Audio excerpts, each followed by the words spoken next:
The year was 1851, when the Mississippi River was still the lifeblood of cotton wealth, and every acre of land carried the weight of human suffering.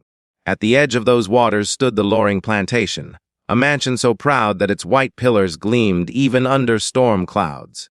Yet beneath the polished marble floors, something restless stirred. It wasn't the cry of chained labor or the hiss of the summer wind. It was something far stranger, quieter, and infinitely more dangerous. The story began with an auction. Witnesses said the crowd had gone silent when a young enslaved person was led to the platform, neither clearly man nor woman, with eyes so steady that even the auctioneer faltered. To the superstitious, the figure looked like an omen; to the wealthy, a curiosity. To Colonel Loring and his wife Isabel, it was both. They bought the person not for labor, but for fascination, and named them Silence. A cruel irony for someone whose very existence spoke louder than any sermon. At first, Silence was treated as a hidden specimen of strangeness. The master summoned doctors and pastors to study what he called God's undecided design. Isabel, the mistress, pretended disgust but could not hide her interest. In a society obsessed with appearances, the mere presence of Silence challenged the rigid lines that defined power, purity, and gender. Soon the plantation's walls began to close in on its own secrets. Rumors spread quickly. Field hands whispered that the master visited the upper chambers long after midnight. The servants swore they saw Isabel sitting outside the quarters at dawn, praying with a trembling voice. The colonel's sermons about order and obedience turned into long absences from church, replaced by an obsession no one could name. Guests who visited the mansion left uneasy, sensing the air thick with tension and guilt. Outside, the river kept rising, flooding fields and drowning crops, as if nature itself rejected what the Lorings had brought home. Chickens were found dead in circles, mirrors cracked without reason. And one night a servant claimed to have seen Silence standing barefoot in the rain, staring toward the horizon like someone waiting for judgment. By 1852, madness had begun to eat through the house. The colonel no longer rode into town. Isabel's letters to her sister turned frantic, filled with lines about dreams of angels without faces and voices that whispered her name. Even the enslaved people, who had endured so much already, avoided the mansion after sundown. They said the halls had grown cold no matter the fire, that shadows moved when no one walked. One night, a storm tore across the delta. Wind screamed through the shutters, lightning burned the sky, and something inside the Loring home finally broke. No one saw what happened, but by morning the main house was a shell of smoke and ruin. Only fragments were found. A charred Bible, a gold ring, and in the ashes of the great hall, a single footprint pressed deep into the suit. It was neither small nor large, neither masculine nor feminine. It was the mark of Silence. In the decades that followed, travelers passing through Claiborne County told stories of a figure wandering the floodplain after heavy rains. A shape neither man nor woman, barefoot, silent, and glowing faintly beneath the moonlight. Some said it was a ghost, others a symbol, a reminder of how obsession turns to ruin when power forgets its humanity. The Loring Plantation never rebuilt. The land remains empty, tangled with vines and cypress roots, as if the earth itself wanted to bury the memory. But on certain nights when the river mist rolls in, locals still claim to hear a calm, even voice whispering through the reeds. A voice that carries no gender, only warning. They said the rain came down harder than ever that day. It wasn't a gentle southern drizzle. It was a storm that washed the dust from the red Mississippi clay, turning it to blood-colored mud beneath the boots of men who thought themselves gods. The auction block, slick and creaking, stood beneath a tattered awning. Enslaved men, women, and children huddled in chains, their bodies gleaming with rain and fear. Then the murmurs began, heads turned. Even the auctioneer, a man known for his iron nerves, went quiet. Down the row walked a figure unlike any they had seen before. The auctioneer called them curiosity, but no one could decide what they were. The stranger was tall, graceful, with eyes too steady for someone raised in bondage. The face carried both softness and sharpness, feminine in calm, masculine in strength. Some said the person's voice sounded like two tones layered together, human and something more. When the auctioneer called for bids, the crowd hesitated. The old world had no name for what it was seeing. Colonel William Loring, a man whose fortune was built on cotton and cruelty, stood beneath a black umbrella. His wife Isabel clutched his arm, her face pale, her gloved hand trembling. The colonel leaned forward, intrigued in a way that made her uneasy. "I'll take it," he said, his voice low and deliberate. The gavel struck once. The rain did not stop. They called the new arrival Silence. The name, chosen by the mistress, was meant as both command and mockery, a reminder that in this house, words belonged to those who held the whip. But Silence didn't seem to resist it. They bowed their head, nodded once, and followed where they were led. When they arrived at the Loring Plantation, the other enslaved people stopped what they were doing.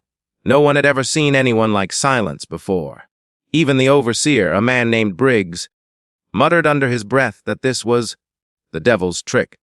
The children hid behind the quarters doors, peeking through cracks to watch the newcomer walk past.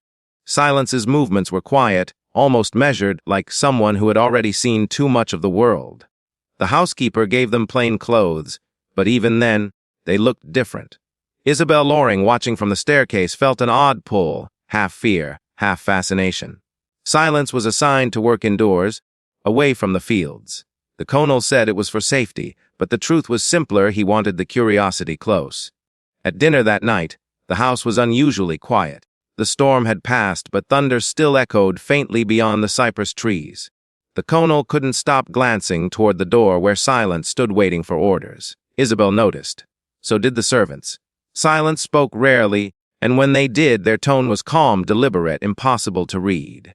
When Isabel asked where they were born, Silence only replied, "I was named for what I am not allowed to say." From that night on, something changed in the air. The colonel began calling for Silence during his long hours in the study. "Fetch the ledgers," he would say at first, then later, read this aloud. He was fascinated not just by the figure's appearance, but by their intelligence, their composure.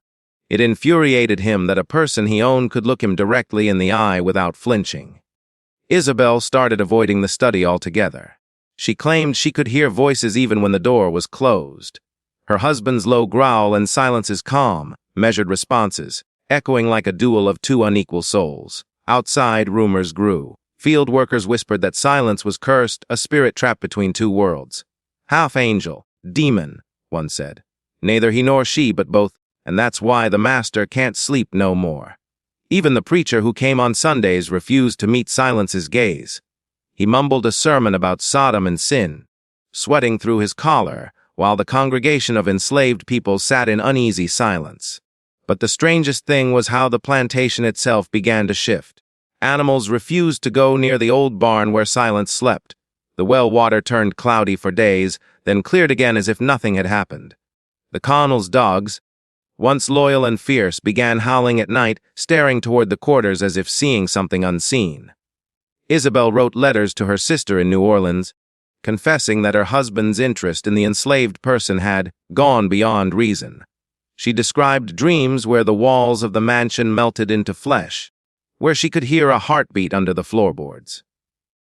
"It's as if the house itself is breathing," she wrote, "and that breath belongs to them." Within weeks, Silence became the center of everything: envy, fear, fascination. The colonel grew possessive, refusing to let others speak to them without his permission. He began dressing better, acting younger, as if trying to impress his own obsession. The other enslaved people avoided looking directly at Silence, fearing punishment or spiritual contamination. Yet at night they prayed, not for themselves, but for Silence, who seemed untouched by both kindness and cruelty. There was a strange dignity in them, something that unnerved everyone. When asked about their faith, Silence said, "I do not pray to a God who divides his children." That line was repeated for years after, whispered by the enslaved like scripture. As spring turned to summer, the heat thickened the air, and tempers grew short.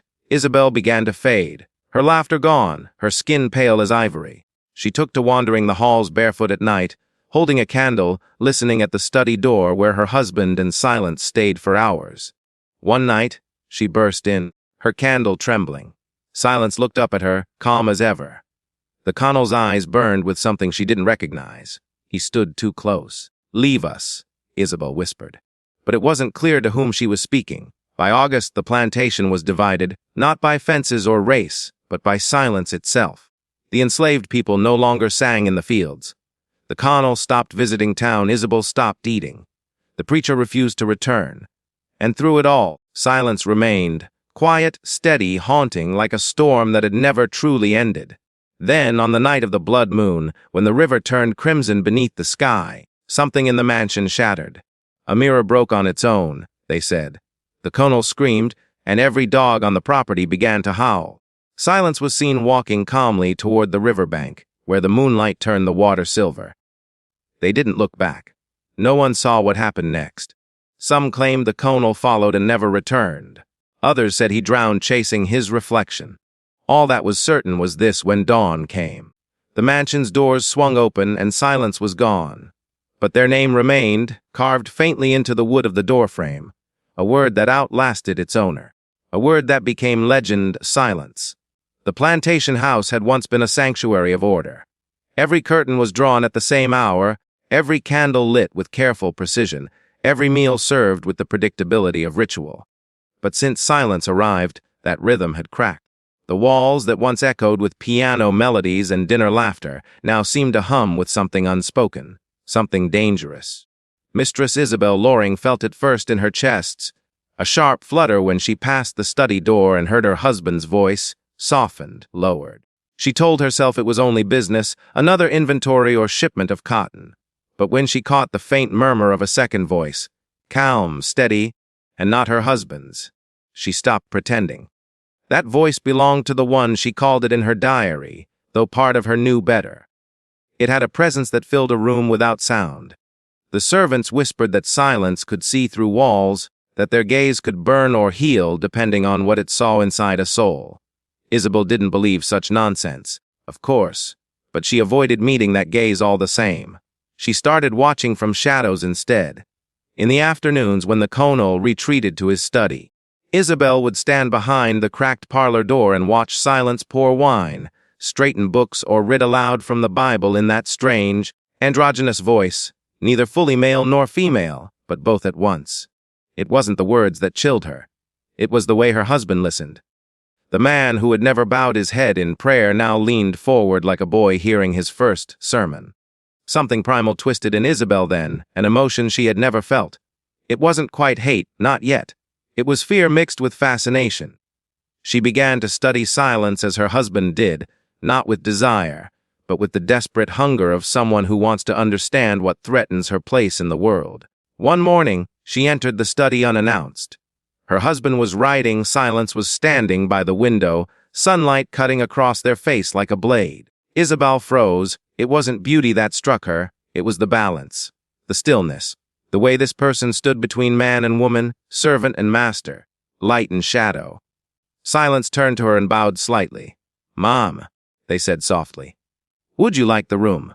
It should have been a simple question, but Isabel's throat went dry. "No," she whispered. "Stay." From that day, Isabel tried to prove that she wasn't afraid. She ordered Silence to assist her with sewing, with arranging flowers, with reading aloud during long afternoons. But every moment stretched too long. When Silence's hand brushed hers by accident, it felt like a spark through silk. The housekeeper noticed and began crossing herself when they passed in the halls. Isabel started waking at night to the sound of footsteps below her window. She would peer out and see a figure walking near the garden. Tall, graceful, unhurried. Sometimes it was the colonel, other times she couldn't tell. One night, she thought she saw Silence standing beneath the magnolia tree, looking up at her room as if they knew she was watching. The next morning, she found a single magnolia blossom on her dressing table, though every window had been locked. That was the morning she broke her own rules. She called Silence into her room. The air was thick with summer heat, the curtains drawn. "I want to understand you," Isabel said. Silence tilted their head, as though the question itself was flawed. "Understand me," they repeated softly. "Or understand yourself through me." The words stung more than she admitted. "You speak too freely for a servant," she said. "And you look too long for a mistress," Silence replied. For a moment, neither moved. Then Isabel turned away, her heart pounding in her chest. It wasn't just defiance, it was truth. Silence was a mirror, and she hated what it reflected. As days turned to weeks, the colonel grew more distant. He no longer dined with his wife, preferring the solitude of his study and the company of his curiosity. He began sleeping less, speaking less, eating less. Some nights Isabel heard shouting from the study, followed by long silences that made her skin crawl. The enslaved workers whispered of hauntings. They said Silence had cursed the master with dreams. He'd been seen walking barefoot through the fields at dawn, muttering scripture backward. The preacher who visited the plantation said the devil had taken residence in the house. But Isabel knew better. The devil wasn't some horned beast from scripture. It was this strange power her husband couldn't control. And worse, it was something she felt too. One night, she found her husband in the parlor, staring at a portrait of their wedding day. "Do you remember when you were young?" he asked without turning. "When you believed in God, in marriage, in purity?" Isabel's lip trembled. "What are you saying?" He looked at her then. Really looked, and she saw madness in his eyes. "I'm saying there's something divine in what we own, Isabel. Something that doesn't belong to us but wants to." She didn't sleep that night. By dawn, she had decided what must be done. When Silence entered her room later that morning, Isabel's hand was trembling as she poured tea. "You've bewitched him," she said flatly. "My husband is not himself." Silence looked at her for a long time before replying. "Your husband has simply seen what he truly is." "Which is what?" she demanded. "A man who mistakes ownership for love." Isabel slapped them before she even realized her hand had moved. The sound cracked through the room like thunder. Silence didn't flinch. They only whispered, "Even now you envy what you cannot destroy." For days afterward, Isabel avoided them. But she couldn't escape the feeling that the entire house was turning against her. Servants moved more quietly around her. Her husband's eyes no longer held affection, only pity and silence. They had become something more than human in everyone's eyes. A ghost in flesh. One evening, as the sky bruised purple and the cicadas screamed, Isabel stood on the balcony and looked down at the quarters. Smoke curled from the chimneys. Shadows moved among the trees. And there, by the river, stood Silence, their reflection shimmering on the water's surface as if the river itself bowed to them. The Conal appeared moments later, his hand reaching for Silence's shoulder. Isabel felt her stomach twist. It was no longer fear or anger. It was humiliation. She realized she had lost everything: her husband's love, her authority, her identity as mistress. Something inside her broke that night. She went to her dressing table, opened the drawer, and pulled out her mother's rosary. As she gripped it tight, she whispered, "If God won't take vengeance, I will." By morning, the plantation would no longer be a place of order. It would be a stage for madness, jealousy, and divine punishment, one that began with love and ended in something unholy. The Conal's study smelled of brandy and candle wax. Once, it had been a room of power, maps of his fields spread across the walls, ledgers of harvests and debts stacked on his desk. But now, those maps were rolled away, the ledgers forgotten. In their place were pages filled with sketches of faces, half-formed and feverish, all bearing a resemblance to one person. Silence. He hadn't eaten in days. His clothes hung loose, his beard untrimmed. There was something broken about his eyes, as if sleep had abandoned him the way faith had. Every night, he locked himself inside, refusing even his wife's knock. The servants had learned to leave food at the door and walk away without a word. That night, a storm rolled in from the west. The air was heavy, and lightning cracked over the fields. The Conal sat at his desk, staring at a candle flame that refused to steady. On the table before him lay an open Bible, its pages soaked with spilled whiskey. He read the same verse over and over, "And the Lord said unto her, 2 nations are in thy womb." His lips trembled as he repeated it, trying to make sense of what he had done, of what he had brought into his home. A soft knock came from the door. He didn't answer. The door creaked open anyway. Silence entered, barefoot, their face unreadable in the candlelight. The Conal didn't look up. "I told you to stay away tonight," he muttered. "I know," Silence replied calmly. "But you called for me." He did not remember calling. Yet part of him knew it was true. His thoughts had been circling them all day, like a moth around fire. He gestured weakly toward the chair opposite his desk. Silence sat, folding their hands, waiting. For a long time, neither spoke. The wind outside rattled the windows. Somewhere below, the dogs began to howl. "Do you know what they say about you?" the Conal finally asked. "They say many things," Silence answered. "Which one troubles you most?" He looked up then, and for the first time his voice cracked with something close to pleading. They say you aren't human. That you were born of sin, half made by God, half claimed by the devil. Tell me, what are you really? Silence smiled faintly, but there was no warmth in it. You don't want truth. You want permission for your madness. He slammed his hand on the table, the candle flickering violently. Answer me! I am what you made me, they said softly. A possession. A body to use, a mystery to fear. The words hit him harder than a whip. His throat tightened. He wanted to deny it, but every word was true.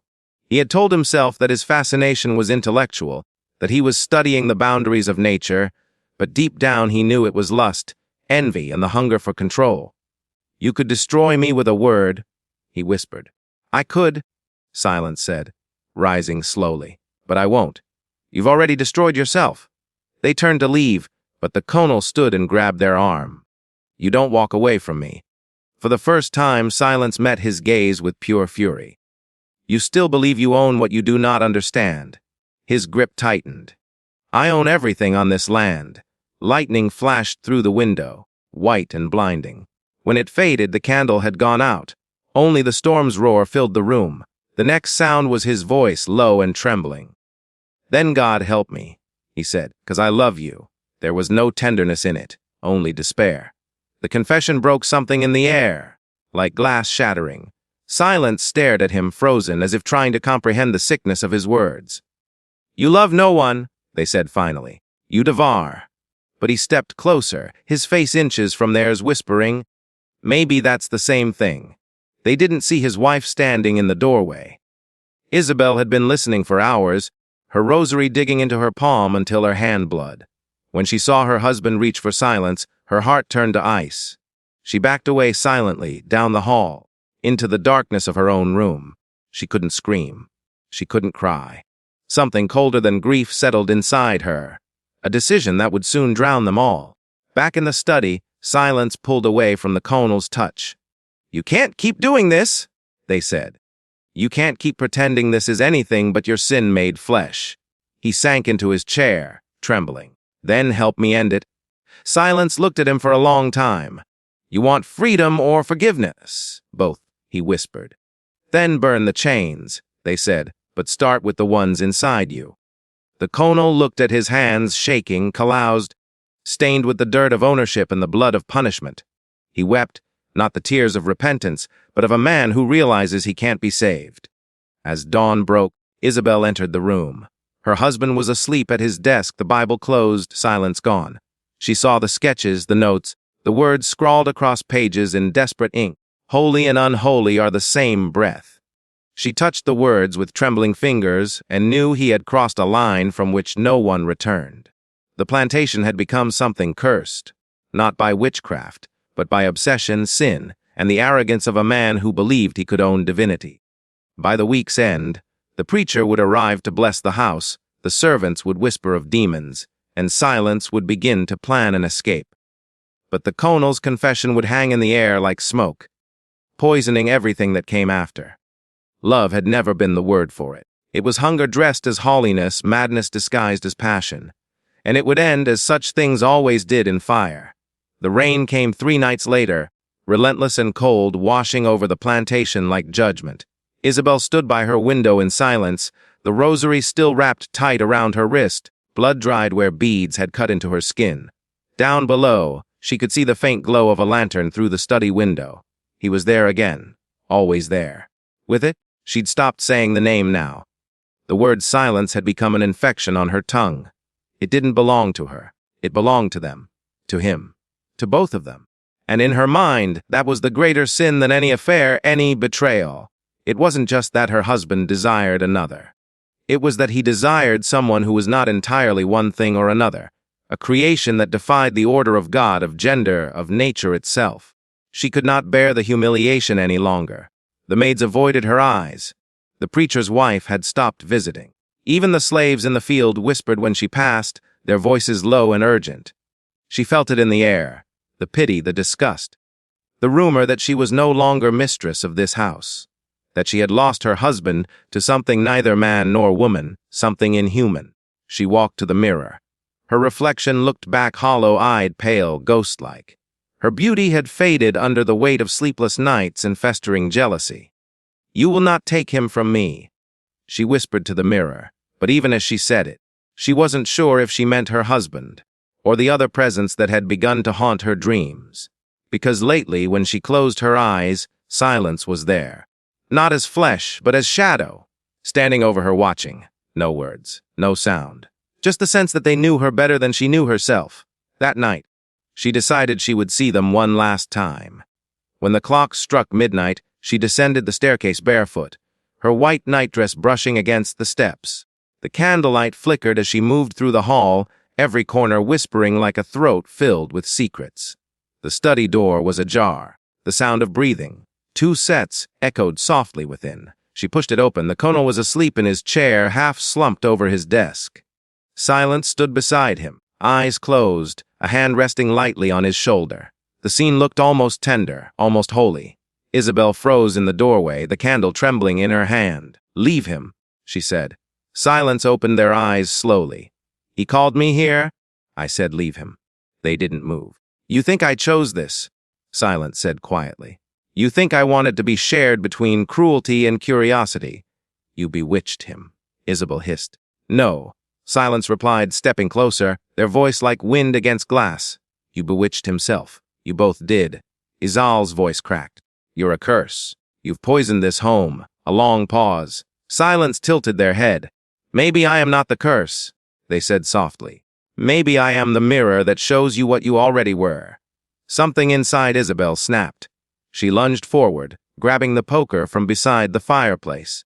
The candle fell from her hand and rolled across the floor, flame licking at the rug. "You'll leave this house," she screamed. "You'll leave us both." Silence didn't flinch. They simply looked at her, sorrow flickering in their eyes. "I already tried to leave," they whispered. "You both pulled me back." The colonel stirred, groaning half-conscious. "Isabel," he slurred, "put it down." She turned to him, trembling.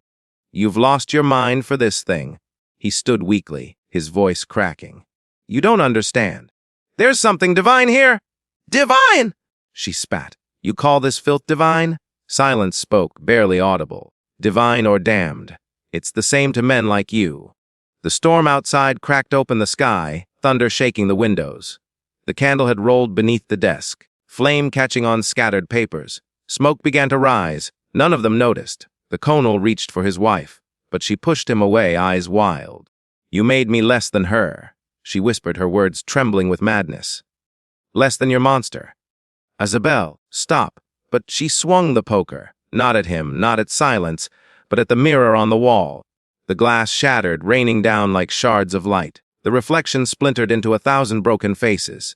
The colonel, Isabel, Silence, each one distorted, monstrous, unrecognizable.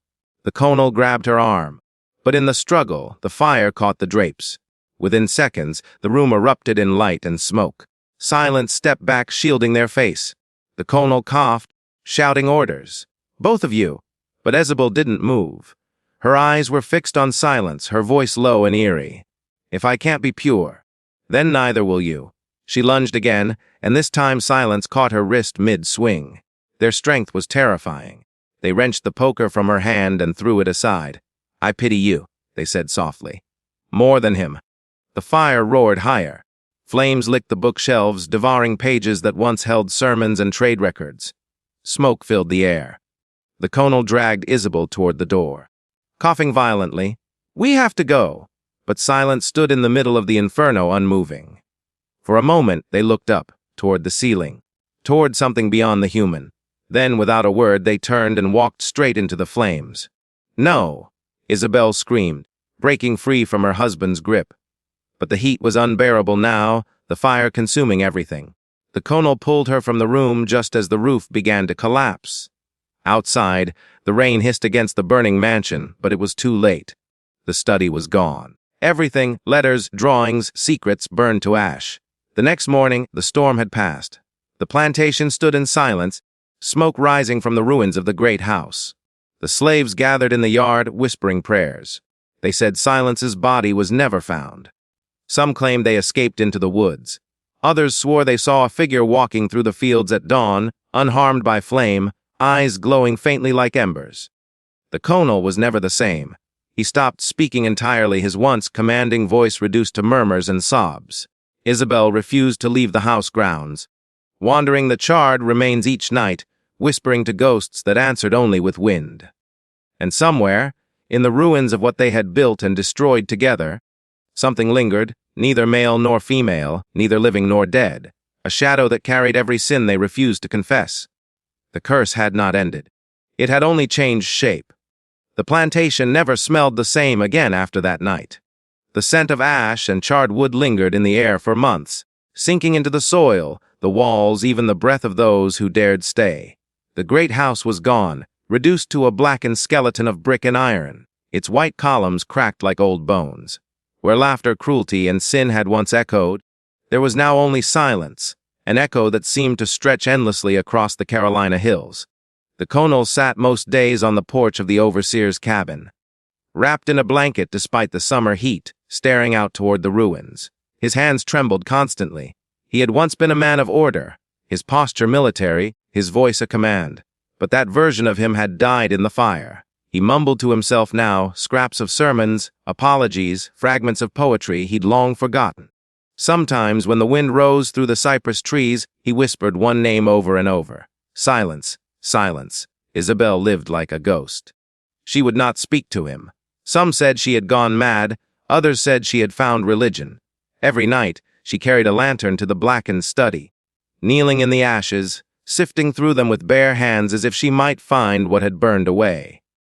The servants learned not to look at her too long. Her once fine gowns were now gray with soot, her face pale and drawn. Rumors spread quickly through the neighboring estates. The story changed with every telling. Some said the colonel had burned his own house down to hide evidence of blasphemy. Others whispered that silence had cursed the land before walking into the flames, that they had never truly perished, that they still walked the cotton fields when the moon was high, neither man nor woman, but a being of fire and shadow. One of the slaves, a woman named Eliza, swore she saw them. By the river, she whispered to the others one night. Tall, white eyes like lightin', hair all gone but shining still, didn't say nothin', just watched me, like waiting for me to speak. After that, no one went to the river after sunset. The fields began to die. Cotton that had grown tall and thick the year before withered in the ground. Chickens stopped laying eggs. The dogs howled through the night, scratching at doors and refusing to go near the ruins. Even the air felt heavier, like it carried grief that would not pass. The local preacher came to bless the land. He carried holy water and a Bible and walked the property from end to end. He prayed in tongues, his voice trembling as he passed the scorched foundation of the house. But when he returned to the road, his face was pale and his lips tight. This place, he told Isabel softly, is touched by something older than God. She didn't respond. She simply turned and walked back toward the ashes. By autumn, the colonel had stopped eating. He spent his days staring into the horizon, his once blue eyes now dull as the stormy sky. One evening, he asked his wife a question that made her blood turn cold. "Do you think," he said, voice cracking, "they were an angel?" "An angel," she repeated bitterly. "Yes," he said, "not of heaven, but of truth. They showed us what we are. Filthy, hungry, wanting." She turned away from him. "They were a punishment." He smiled faintly. "Same thing. That night, she found him in the barn. He had hung himself from the beam above the hayloft, the same place where silence had once been forced to sleep. His feet dangled above the ground, his uniform jacket still buttoned, his face calm in death, as if he had finally seen something that made sense of the madness. The slaves found him the next morning. Isabel did not cry. She simply walked out to the ruins, stood among the ashes, and whispered, "It's over now." But it wasn't, because that night she heard it, a sound, not the crackle of embers, not the whisper of trees, a voice, soft, low, familiar. "Isaac." She froze. The lantern shook in her hand. "Who's there?" No answer. The wind howled through the broken chimneys, and the voice came again. Closer this time. Her breath caught. "You're dead." "Maybe," it said, "but I was never meant to die." She turned slowly, and for the briefest moment, through the shimmer of smoke and the faint glow of her lantern, she saw a shape. Neither man nor woman. Burned, but not broken. Standing tall, skin glimmering faintly as if lit from within. "Why are you here?" she whispered. "To finish what you began." "I began nothing."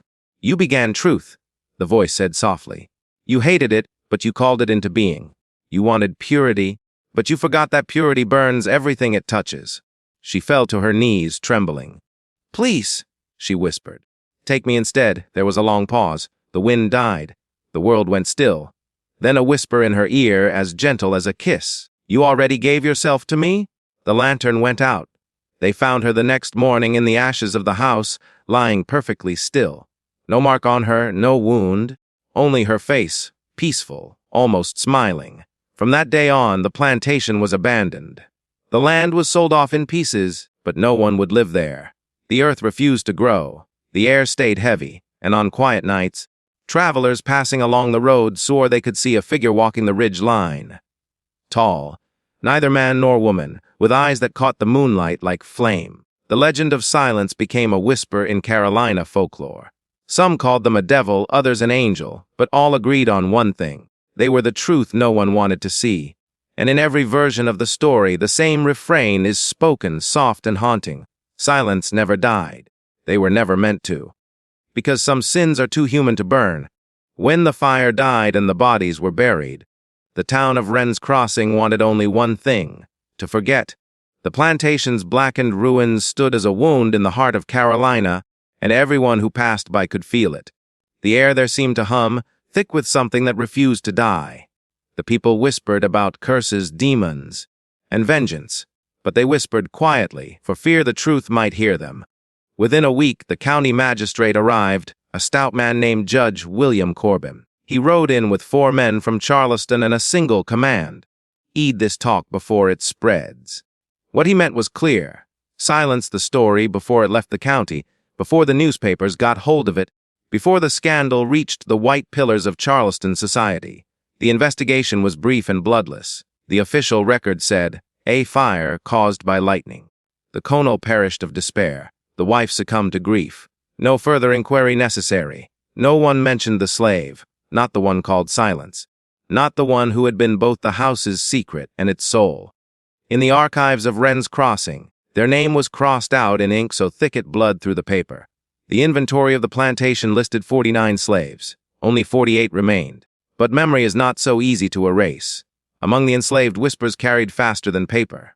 They told stories at night when the overseer slept, of a figure who walked between worlds, of a soul neither man nor woman, but something greater. They said Silence had been born of punishment and became freedom itself, too holy for the white man's ledger. They began to call them the one who burned and rose. The church, terrified of what it could not explain, rewrote its sermons. Pastor Elijah Boone declared from the pulpit, "The devil walks in 2 forms to deceive. God made man and woman, and nothing between." He never said the name, but every soul in the pews knew who he meant. The story became a lesson for control, how curiosity breeds sin, how mercy becomes temptation, and how those who blur the lines are to be purged by divine fire. But even that sermon could not keep the whispers down.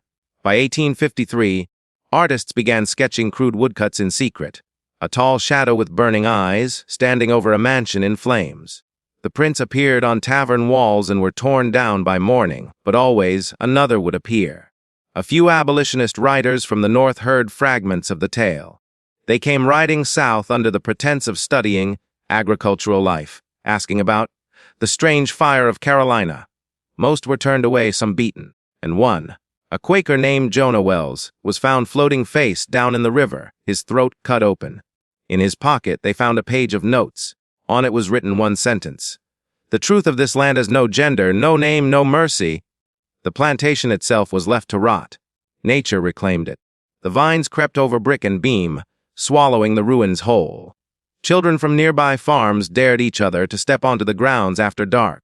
They said if you stood among the ashes and called out, "Silence," a soft wind would circle you, and a whisper would answer, "I never left." By the 1870s, as slavery was abolished and the South struggled to rebuild its image, Wren's Crossing tried to bury the last of its shame. The land was sold to a church charity, and a school for orphaned girls was built on the very soil where Silence had lived.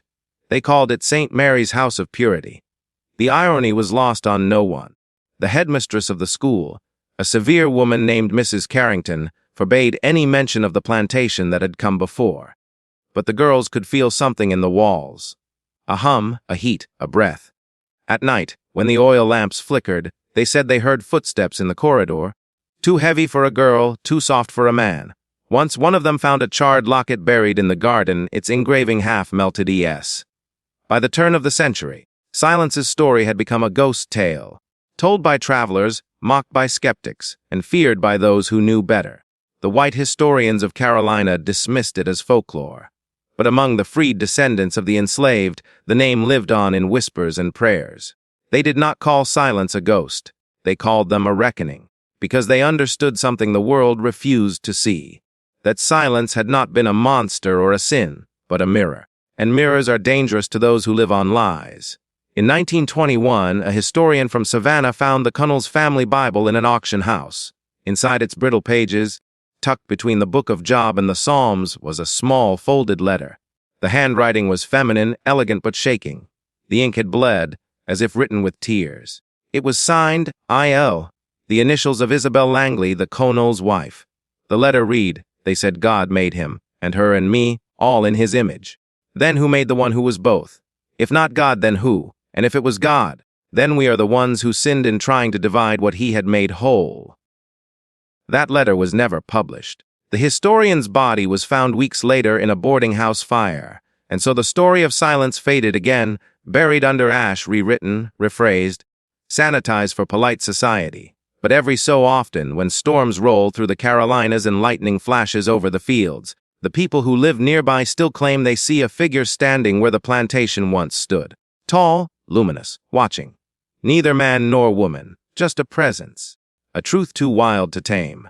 Long after the flames consumed the Langley plantation, the world tried to erase what had happened there. But truth, especially the kind that wounds, never dies completely. It finds new skin to live in: songs, stories, and sometimes art. In 1854, just 3 years after the fire, a traveling painter named Henry Duval, a French émigré living in New Orleans, arrived in the Mississippi Delta. He was known for portraits of plantation families, paintings of prosperity, always touched by the golden hue of deceit. Duval was invited to paint for one of the Langley relatives who had inherited what little wealth survived the fire. It was there, in that ruined countryside, that he first heard whispers of the Hermaphrodite slave. The field hands told him the story in fragments. They spoke of Silence, a figure with both grace and strength whose presence could make even the cruel pause in awe. Duval, a man raised on the decadence of Parisian art and the moral rot of empire, was fascinated. That night, he claimed a dream of a figure standing in firelight, neither man nor woman, their eyes burning like 2 stars reflected on black water. When he awoke, he began to paint. The painting was unlike anything the South had seen. In the center stood the figure of Silence, unclothed yet unashamed, illuminated by a burning sky. Behind them rose a plantation house engulfed in flames. To one side stood a man stern, pale, in a military coat, his face half melted by the heat. On the other, a woman knelt in torn silk, her face turned away as though unable to bear what she saw. Duval titled it Androgyny in the Ashes. When the painting was unveiled in a small New Orleans salon, it caused chaos. Some called it blasphemy, others madness. But a few, quietly, secretly, called it truth, because they saw in it something that society itself had tried to destroy: the idea that the human soul could not be owned, caged, or defined by the lines others drew. The church condemned the work immediately. The Archbishop of Louisiana called it Portrait of the Devil's Temptation, and the piece was seized and burned. But Duval, foreseeing the reaction, had already made 2 copies, one sent to a friend in Paris and another hidden in a crate of wine barrels bound for Charleston. That second copy would surface decades later, but by then its meaning had already begun to mutate. During the Civil War, the legend of the burning Hermaphrodite spread among Union soldiers stationed in the South. They spoke of a painting cursed by God, one that caused madness in men who stared too long at it. Some said it hung for a time in a brothel in New Orleans, where clients reported seeing the figure move in the candlelight, sometimes male, sometimes female, sometimes neither. By 1870, when Reconstruction reshaped the South's memory, Duval's painting had become an artifact of scandal, a reminder that the old world had not burned clean but rotted from the inside out. Then came Eleanor Price, an abolitionist's daughter turned historian. She traveled through Mississippi collecting stories of lost art, hoping to document the buried voices of slavery. In a decaying mansion, she found a half-burned canvas wrapped in oilcloth. The face was gone, scraped clean, but the figure's body remained, luminous even under soot. Across the bottom, barely legible, she read the words, "Neither his nor hers." Eleanor brought the painting north and displayed it privately in Boston for a small circle of intellectuals. Those who saw it claimed to feel something watching back. One poet, upon viewing it, wrote, "If God made only man and woman, who made the fire?" Eleanor's home was broken into weeks later. The painting vanished, never seen again, but reproductions began to appear. Sketches, woodcut copies, even crude prints smuggled in from France. Each artist interpreted silence differently. Sometimes a saint, sometimes a monster, sometimes a victim. But the eyes were always the same unblinking, haunting knowing. By 1900, the figure of silence had become a symbol in secret circles. Among women who challenged the church, artists who painted the forbidden, and those who lived between the identities the world demanded. In European art journals, Androgyny in the Ashes was called a masterpiece of sin and salvation. Even now, art historians debate whether the painting ever truly existed. Some say it was allegory, others call it fiction. But travelers to the Mississippi Delta still claim that sometimes, in abandoned churches or forgotten attics, you can find old sketches, blackened with age, of a figure standing in firelight, staring back at the viewer with eyes that seem to follow. They call it the silence that watches.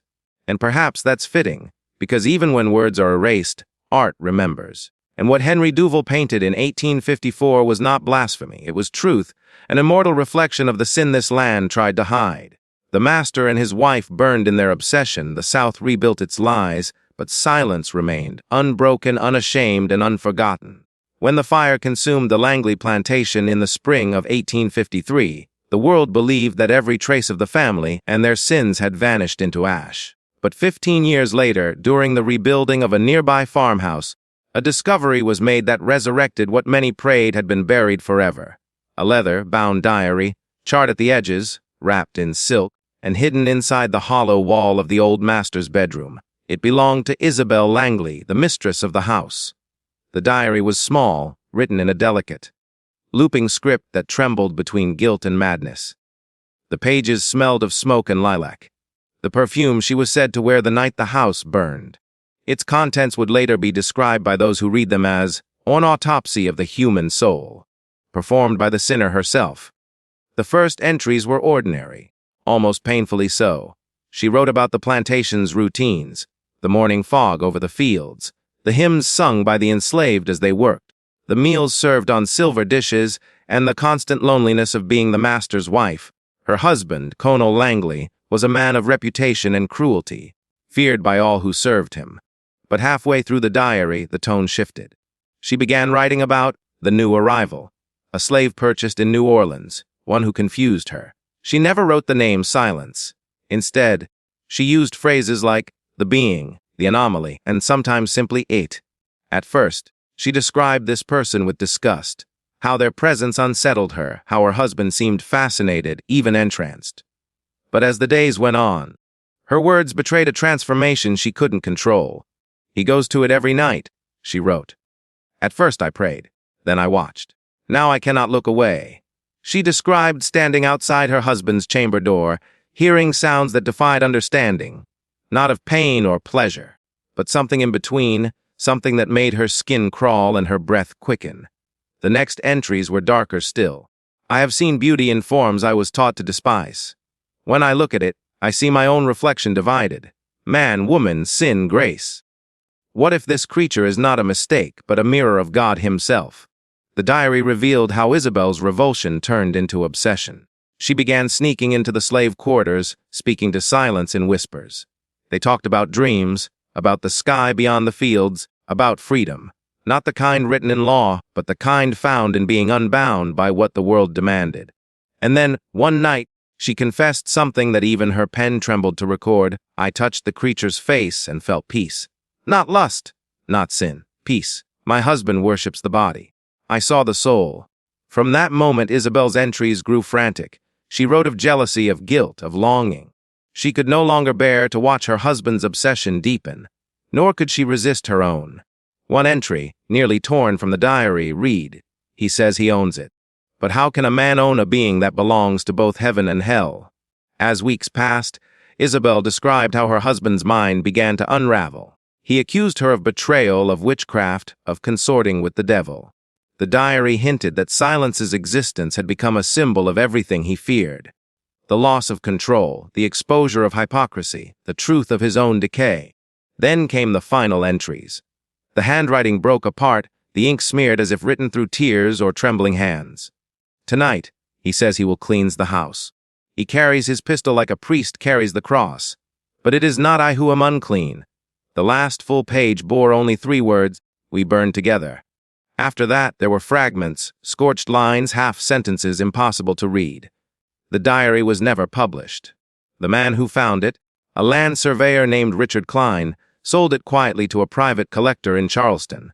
It passed through hands in secret, whispered about in certain academic circles as the Langley Confession. Every attempt to exhibit or publish it ended in misfortune, fire, loss, or mysterious disappearance. But copies were made, not full, just fragments. And those fragments told enough. Historians who studied the writings noticed something remarkable in Isabel's later entries. She began writing not about silence, but as silence. Her grammar changed. Her language softened, turned poetic. It was as if her mind had fused with the being she had once called a monster. "We are not two," she wrote on one of the surviving scraps. "We are the same. The wound and the mirror, the flame and the reflection." What he burned was his own soul. Some said Isabel Langley went mad before the fire. Others believed she was enlightened, that she saw something divine in the one her husband tried to own. But those who read the diary in its entirety agreed on one thing. It was not the story of corruption, but of awakening. It told of a woman who lived in a world that divided everything into halves, male and female, master and slave, heaven and hell, and found herself drawn to the one being who embodied both. In that reflection she found freedom, and for that she was destroyed. Decades later, when a historian tried to trace the diary's origins, he found one of Isabel's descendants living in Georgia. The woman refused to speak of her ancestor but admitted one thing before sending him away.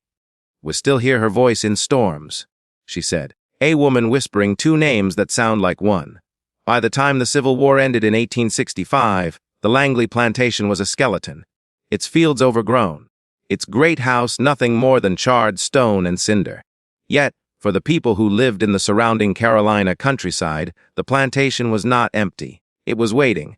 In those years after emancipation, when the South bled but refused to die, people began whispering of a sound that came from the ruins at night.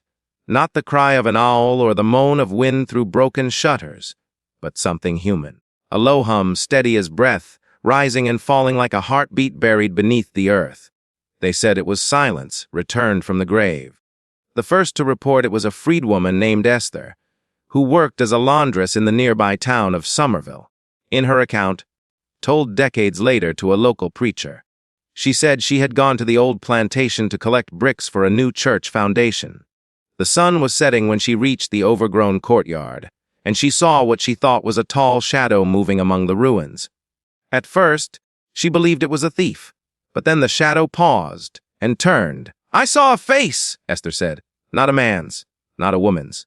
Just eyes that looked through me like I was glass." She ran. Yet even as she fled, she heard a voice, low, deep, and trembling, as if carried by the bones of the house itself. "Tell him," it said. "Tell him the fire did not take me." After that night, more people began to tell stories. Hunters claimed to see footprints twice the size of a man's, pressed into the soft mud near the river. A soldier passing through said he watched a figure kneel by the ruins, singing in a voice that sounded, both male and female, both sorrow and glory. By 1872, even white settlers, the new generation trying to reclaim the land, spoke of lights flickering inside the ruins, like candles moving through the windows of a house that no longer existed. A young boy named Jonah Harper told his mother that a giant lady with skin like moonlight had helped him when he fell into the river. When his mother scolded him for lying, Jonah swore he wasn't. He said the woman's hands were warm as fire, and that she'd whispered before fading away. Don't be afraid to be both. Historians, of course, dismissed it as folklore, another Southern ghost story born from guilt and grief. But the legend of silence refused to fade. It grew with each retelling. Some said it was not a ghost at all, but a symbol of what the Old South had buried and could not destroy. The merging of what it tried to divide race, gender, freedom, and power. Others believed silence had never died in the fire at all. According to one Reconstruction-era census, a tall mulatto woman was recorded living alone near the ruins in 1869, identifying only as S. Lang. She disappeared from records 2 years later. What made the entry stranger was that the census taker wrote, in the margin, voice deep, eyes gold, did not give age. In 1881, a minister named Reverend Cole claimed to have visited the Langley site after receiving reports of unholy sounds. He wrote in his journal that the night he arrived, the air was heavy with the scent of smoke and lilac, the same perfume Isabel Langley was said to have worn. Inside the blackened walls, he found a single stone altar, carved roughly by hand. On it lay a necklace made of intertwined strands, gold and iron, silk and leather, symbols of male and female, wealth and bondage. He tried to destroy it, but when he raised his lantern, a voice whispered from behind him, "You burn what you do not understand." He dropped the lantern and fled. The next morning, the site was untouched. Only his lantern melted into the stone. As decades passed, the legend of silence became both a ghost story and a secret hymn. Freedmen who lived nearby began telling their children, "When you feel small, when you are told you are too much or not enough, listen for the hum." That's silence, reminding you what they feared most, something whole. And so silence transformed from a being of horror into a symbol of wholeness. For black women, she represented the strength to exist outside of the categories that white men had forced upon them. For others, she was justice, the living echo of everything the plantation had tried to erase. By the early 1900s, travelers to Carolina claimed to see a stone statue deep in the forest, half buried, depicting a tall androgynous figure with outstretched hands. Locals said it appeared overnight. No one knew who carved it. Some believed it was Isabel's descendants, honoring what their family had hidden. Others swore they saw the statue move under moonlight, eyes glinting like embers, lips parted as if whispering. In 1922, a folklorist named Harriet Belmont published a paper titled The Song of Silence, Myth and Memory in Postbellum South Carolina. She interviewed dozens of witnesses, collecting fragments of oral history. Every account shared one common thread, the belief that silence still walked the earth, not as a ghost of vengeance, but as a guardian of those who lived between worlds. One woman told Belmont, "We don't pray to silence. We remember her. 'Cause she showed us we can be everything they said we couldn't." Today, the ruins of the Langley Plantation lie beneath a tangle of oaks and moss. The stones are cold, the air still, yet people who visit say they sometimes feel a strange vibration under their feet, like the faint rhythm of a heartbeat. Tourists call it superstition. Locals call it the breathing ground. And every year, on the anniversary of the fire, someone leaves a fresh sprig of lilac on the stones, along with a note always the same. You were never a sin. The story of silence endures because it speaks to what every human being fears and craves, the right to exist beyond the limits of identity, beyond the lines others draw around us. In life, silence was a scandal. In legend, they became freedom itself, the ghost that refused to stay quiet. When the ashes of the past still whisper, you realize some stories never die. The tale of the hermaphrodite slave isn't just about pain. It's about truth clawing its way out of centuries of silence. What was buried on that Carolina plantation wasn't just a person. It was a warning, a legacy, and a mirror. A mirror showing how far humanity can fall when it fears what it cannot define. And yet, silence still hums beneath the soil, a hum that says, you can erase a named, but you can't erase what it meant to exist. If this story shook you, don't just scroll away. Like this video to help uncover more forgotten histories. Subscribe to keep the truth from being buried again.